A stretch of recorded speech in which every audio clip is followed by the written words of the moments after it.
Hello everyone, it's VD and I'm back with a new video.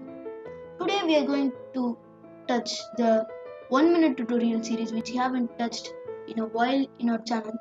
So today we are going to upload an image to our HTML file and make it visible. Uploading an image to our HTML file is very easy. I have an image here and I'm going to create an index.html file, and inside of that let's generate this boilerplate. This only works in Visual Studio Code or other text editors which have embeds. So here we are going to use the image source and use the source attribute to write in the source of our image.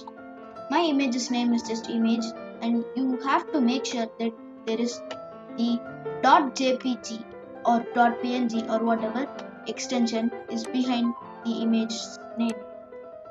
So it's that easy.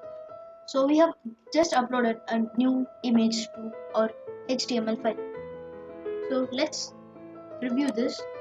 I'm going to open it with live server, and you can see that the image is visible. It's way too large, so it is taking up most of the website. Thank you for watching. Stay home, stay safe. If you have any queries or suggestions, please post in the comment box below.